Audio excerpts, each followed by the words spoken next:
शुभ दिन आ गया। लोक अपवाद की जिस असुरी ज्वाला में समस्त कोसल राज्य जल रहा था, आज उस असुरी शक्ति का संहार हुआ और उसका श्रेय देवी सीता को जाता है।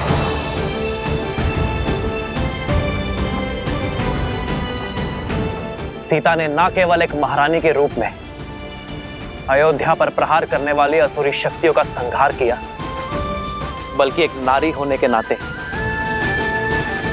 नारी को उसके सम्मान का उपहार दिया। राक्षस के समक्ष तलवार उठाने वाली सीता ने अयोध्या की प्रजा के लिए त्याग किया। यदि सीता चाहती तो वनवास के लिए बड़ी सरलता से मना कर सकती थी, किंतु सीता ने दुर्गम मार्ग चुना। रघुकुल की मर्यादा और कौशल राज्य की नारी को उसका सम्मान दिलाने का कार्य जो सीता ने किया है, उसके लिए रघुकुल और अयोध्या सदा सदा के लिए सीता की ऋणी रहेगी। जय सिया राम।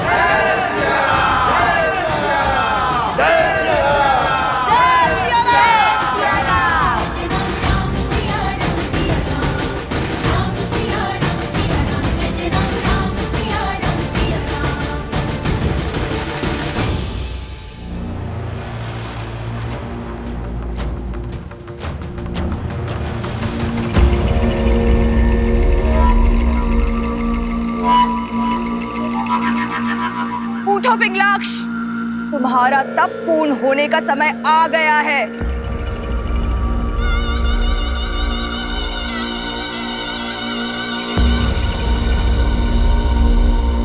कब तक यही मानव और देवताओं के पैरों तले छुपकर बैठे रहोगे? अपना तप तोड़ो पिंगलाक्ष, अग्निदेव का दिया हुआ वरदान का प्रयोग करो, अपने कुल की लाज बचाओ। मेरे तप की समय अवधि आप कैसे तय कर सकती हैं? मेरा तप तब तक समाप्त नहीं होगा जब तक तुम्हें अपनी दादी और पिता के वध का प्रतिशोध लेने का अवसर नहीं मिल जाता। हाँ, यही मेरे जीवन का एकमात्र उद्देश्य है। तो उठो, मैं तुम्हें उसी उद्देश्य की ओर अग्रसर करने आई हूँ। तुम्हारी दादी ताड़का और तुम्हारे पिता सुबाहु को मारने वाले उस राम से प्रतिशोध दिलवाने आई हूँ।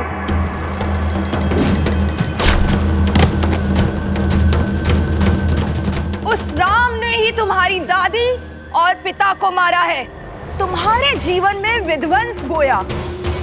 अब मैं तुम्हें प्रतिशोध लेने का अवसर देती हूँ, उसके पुत्रों को मारने का मार्ग बताती हूँ।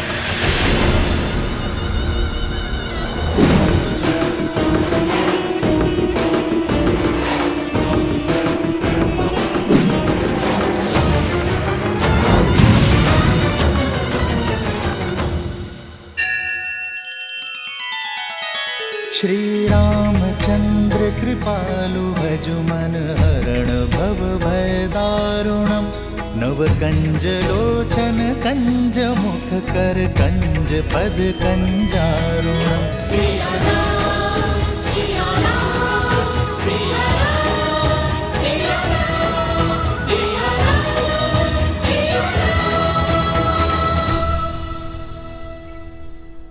पुत्र राम, अयोध्या की इस पीढ़ी और इसके बाद की पीढ़ी दोनों की एक ही मंशा है, सिया राम के पुनर्मिलन का महोत्सव। इनकी ये इच्छा पूर्ण करोगे ना? हाँ हाँ, महोत्सव तो होना ही चाहिए। हाँ हाँ, अवश्य होना चाहिए। हाँ हाँ, अवश्य होना चाहिए। अवश्य होना चाहिए।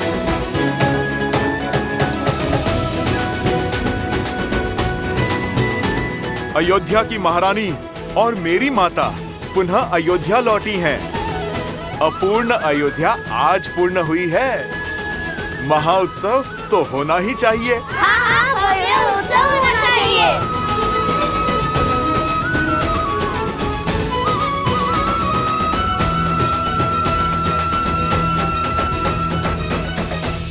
उत्सव होगा पुत्रों, अवश्य होगा।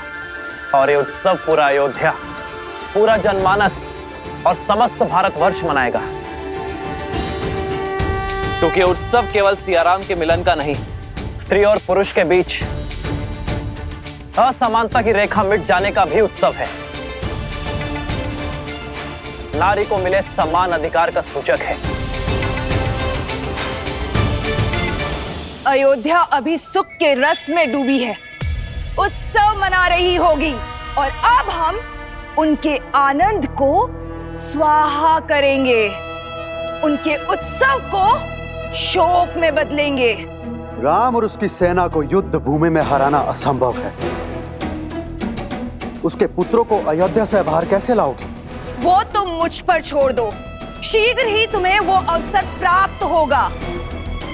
तुम केवल अपनी सेना को सज्ज करो।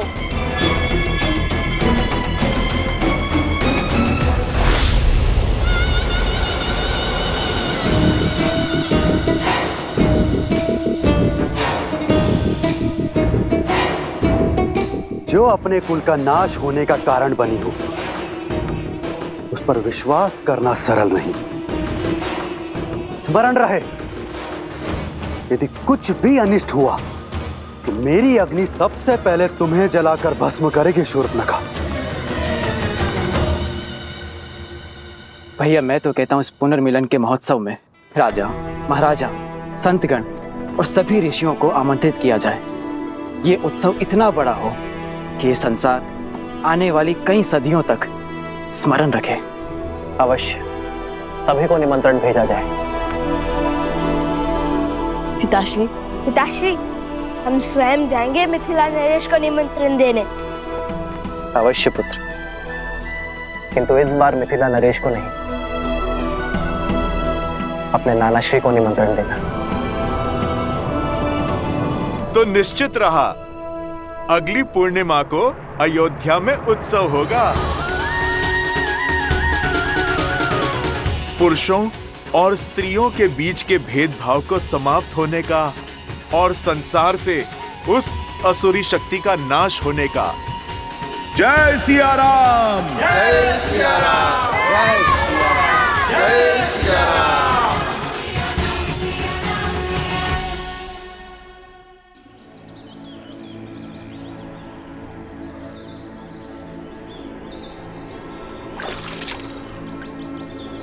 पिताश्री, शीघ्र कीजिए ना, चलना है।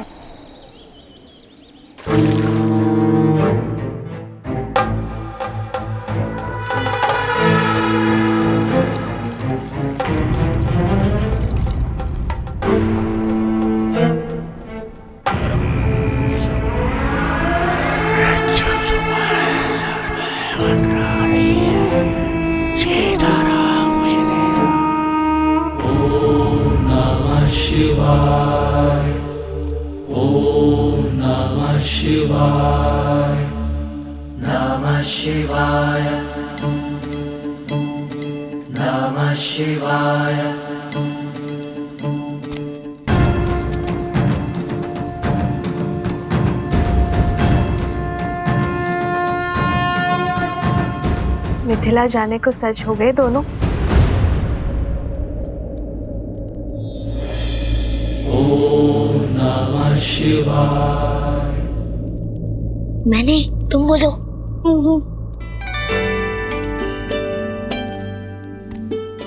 क्या हुआ? और तुम सब यहाँ क्या कर रहे हो? माता, वो हम सभी का मत था कि जाने से पूर्व आपके हाथों से बना स्वादिष्ट भोजन मिल जाता तो आप यहाँ हैं, तो ये बेचारे तो वर्षों से प्रतीक्षा कर रहे हैं आपके हाथों के भोजन खाने को।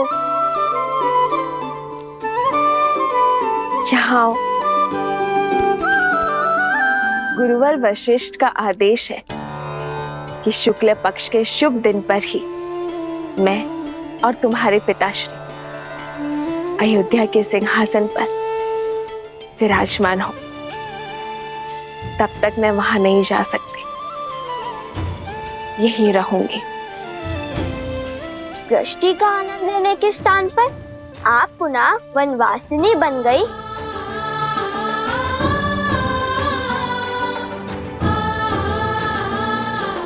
यदि मैं क्षण भर के लिए भी अयोध्या की महारानी का कार्यभार नहीं उठा सकती, तो मैं क्षण भर के लिए भी उस पद के साथ मिलने वाले सुख की अधिकारी नहीं हूं पुत्र। और यहाँ तो प्रश्न पूरे 16 पहर 2 दिवस का है।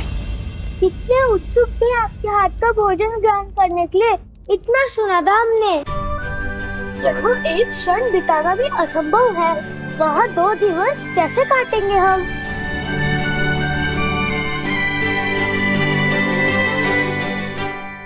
मैं बताता हूँ।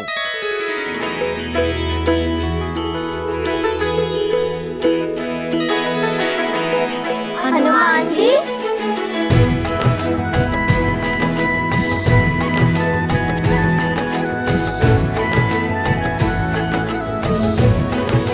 इस दुविधा को सुलझाने का मार्ग है मेरे पास।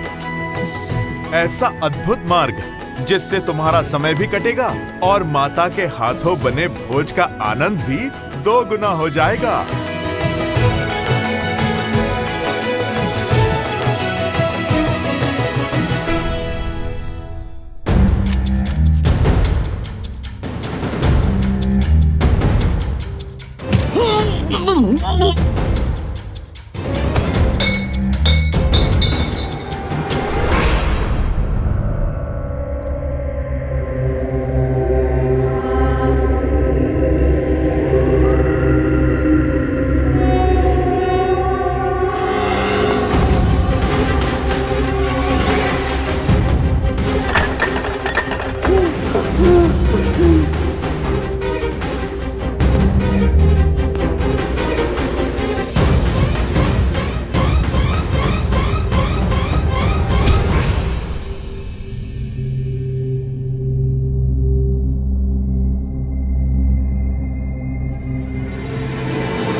मुझे मार सकते हो, किंतु मेरी सोच को नहीं। मेरे रक्त की एक एक बूंद में द्वेष, लोक अपवाद और पाप शक्ति समाहित है। और जब तक मेरे रक्त की एक बूंद में इस व्यक्ति की धमनियों में समाहित है, तब तक मैं पराजित नहीं होऊंगा।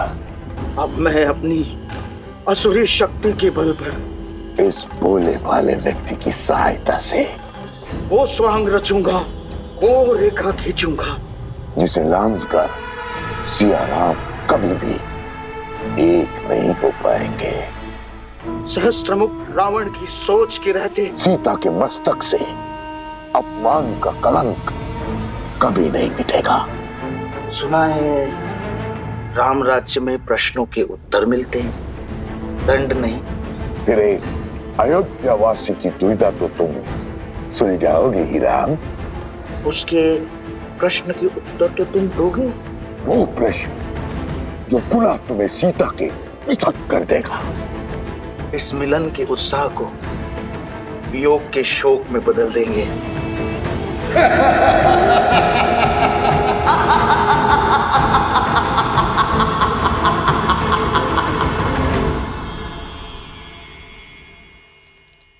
ये देखो बालकों, एक नहीं 2 उपाय हैं। पहला उपाय ये है, तुम सब लवकुश के साथ मिथिला चले जाओ। और दूसरा ये जो मैंने माता सीता से ही सीखा है। सब लो।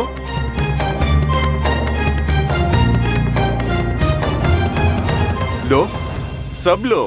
ये क्या हनुमान जी, इसमें बड़ी माता श्री के हाथों का साथ थोड़ी मिलेगा। अरे इसे खाना नहीं, इस पे अपनी इच्छा के व्यंजन लिखने हैं। तुम्हें माता के हाथों से जो खाना है उसकी सूची बनानी है। सूची?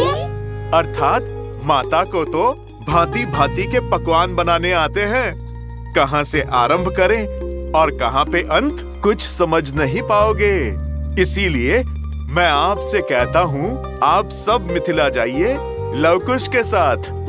समय भी कट जाएगा और सूची पूर्ण करने का समय भी मिल जाएगा। अरे हनुमान जी, ये तो सुकोमल राजकुमार हैं। इनकी भूख आपके समान नहीं है। मिथिला क्या, ब्रह्मांड का भ्रमण भी कराए तब भी आप जितनी विराट सूची नहीं बना पाएंगे। इनके लिए तो एक एक व्यंजन ही बहुत है। कदापि नहीं, हम कौशल राज के राजकुमार हैं, श्री राम के भतीजे हैं। चुनौती लेकर पीछे नहीं हटते। देखिएगा हनुमान जी, ये भोज आपके भोज से भी अधिक प्रसिद्ध और परिपूर्ण होगा।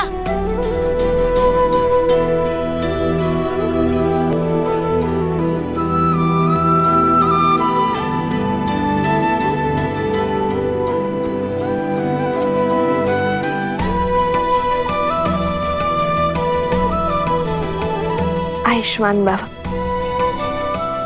अपने नाना श्री को मेरा नमन कहना। अवश्य माता, हम मिथिला नरेश को। कुश, हर बार नाना श्री को मिथिला नरेश क्यों कहते हो? नाना श्री कहो।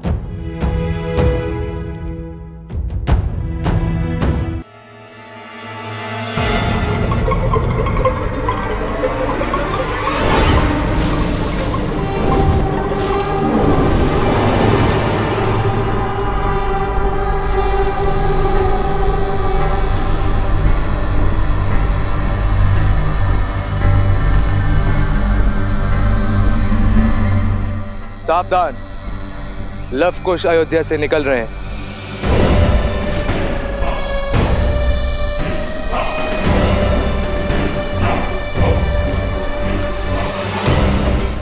कहा था ना मैंने कि प्रतिशोध प्रतीक्षा में है, अवसर शीघ्र ही मिलेगा।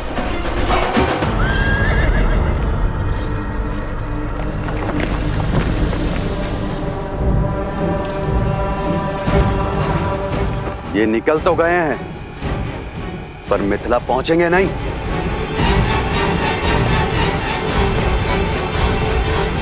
आगे बढ़ो। नहीं, इन्हें यहां मारने से क्या मिलेगा? संसार समझेगा कि कुछ असुरों ने अपना प्रतिशोध लेने के लिए इन्हें यहां मार डाला।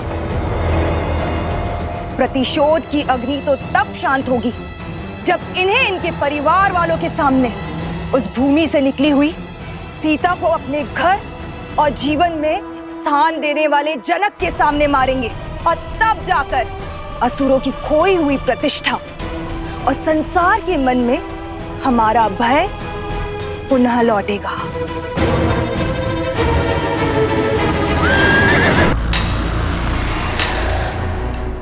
जाओ पुत्र, भोजन आरंभ करो, मैं अभी आई।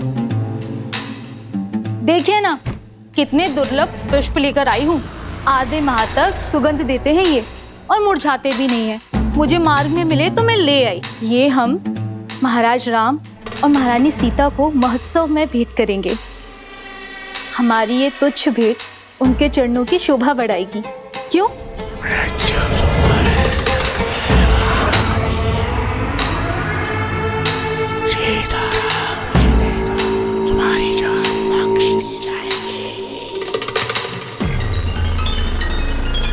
उपहार तो उन्हें मिलना ही चाहिए, क्यों? जी। किंतु ये नहीं।